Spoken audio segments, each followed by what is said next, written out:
Órale, Cholo Trucker, Más Movies and Shows. And here we got episode 3 of Manhunt, O.J. Simpson. All right. They actually do have titles. I think this one is titled The Circus, I believe. I'm just going with episode 1, episode 2, episode 3, episode 4. So this is episode 3. Um, okay, so this one, and I did say on episode 2 that I was gonna get the lawyer's name, OJ's lawyer's name, who was under Johnny Cochran. Yeah, his name is Carl E. Douglas. I've seen him. He's been in other documentaries. So this one, this one has to do with court, getting everything together, right? That's why they call it the circus. All the media. Why did they choose to have it in downtown LA as opposed to Santa Monica? Everything the defense did to try to swerve this the other way. Nothing really too new on this one. If you guys have watched other documentaries and storylines uh, of uh, of O.J. Simpson, um, the murder of Ron Goldman and Nicole Brown Simpson. Um, there are a couple key things here, though, right? Like the timeline. This one is done differently. I'm telling you guys, man. The timeline and how they go about it, and they're like, okay, look, let's put the timeline together on why we think he wasn't going to have enough time, why everything was so rushed. So the timeline that they go, they find this witness, right? I think her name was Jill. I forgot her last name. And it's like, wow, she was a key part to the timeline that would have been crucial. It would have been crucial to have her testify. Why didn't she testify? Well, she didn't testify because she ended up selling her story. She is on the documentary. Okay, she is. And she tells her story.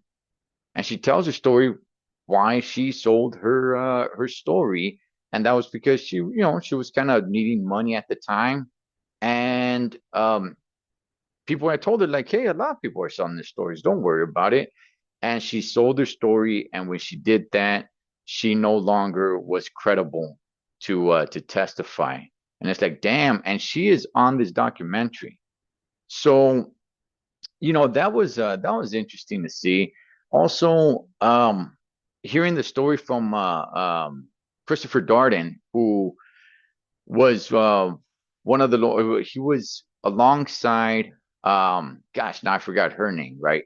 But he was prosecutor. He was part of the prosecution team to prosecute O.J. Simpson, and he's on here. He's on this documentary telling his side of the story, right? And good gosh, man, how everything just turned into a race and how Johnny Cochran wanted it that way.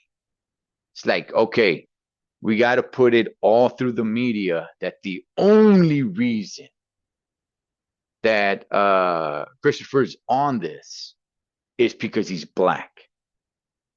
And look, I'll tell you guys this. This was 1994, 1995 when all this stuff was going down.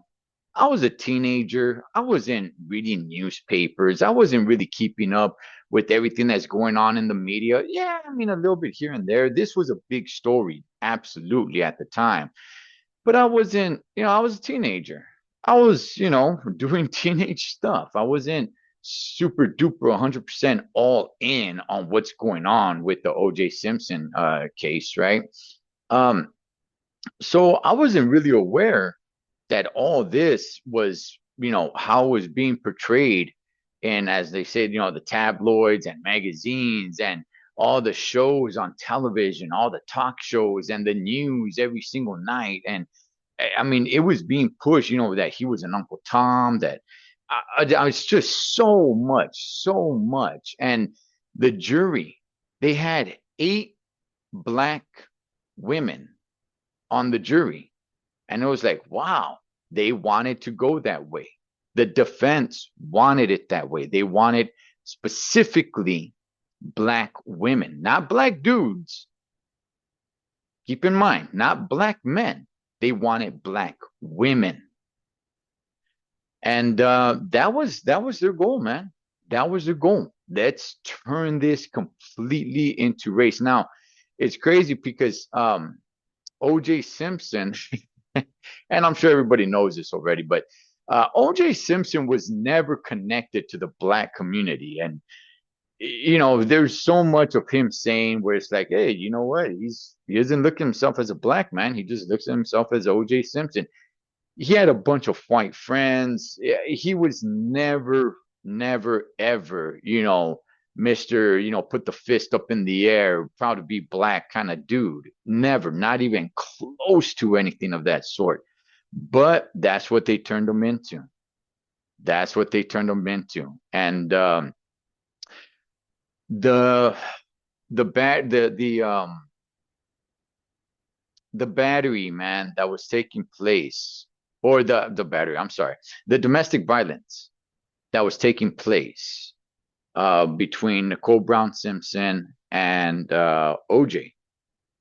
The pictures, the photos, and all that stuff.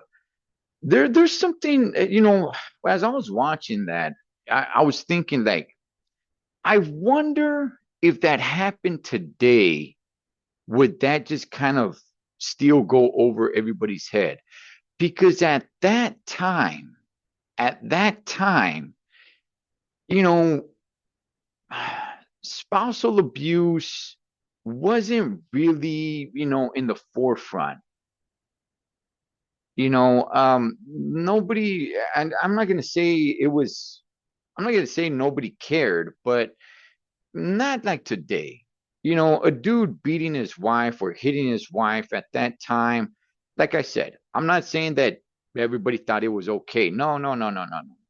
But it didn't have the spotlight that it does today and the spotlight that it's had in quite a few years already.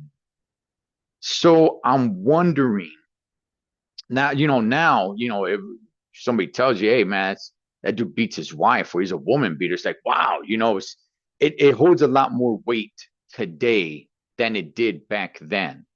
So the jury being a bunch of women, I wonder, would it have been different today now that, as time goes on, certain things change and, how you feel about things. And like I said, at that time, it was something, but it wasn't what it was today. So that was interesting, man. Look, this episode, did I learn anything new that I didn't know already? A few things, but not much. A few things. It was just the attention to detail that this documentary has really, takes you inside to see, wow, the magazines, the newspaper, the TV shows at the time, everything that was just going on and the way it was being pushed, and how Johnny Cochran was so great and making this race, or making it a racial thing where it's like, hey, they're after him because he's a black man. It's good, man. It's good. Um, I am definitely intrigued. So we got one more episode left, and we'll see how this ends. I am curious for dang sure. I am curious to see. The whole Mark Furman thing is about to blow up into in episode 4, so we'll see how that goes. But this one was basically setting up the trial, um how they got everything together. It went a little bit into the trial, but not too much, but just setting up evidence, and man, what was OJ Simpson's homie, man, that was a cop, and they went into his background and saying like, hey, don't you have a drinking problem? And like, man, just destroying just destroying people's characters. It's yeah, it's pretty fascinating, man. So yeah, I enjoyed it. Out of all the episodes so far, I still think episode 1 was the most, gripping. But we shall see. Cholo Trucker, M.A.S. movies and shows. Catch you guys on episode 4.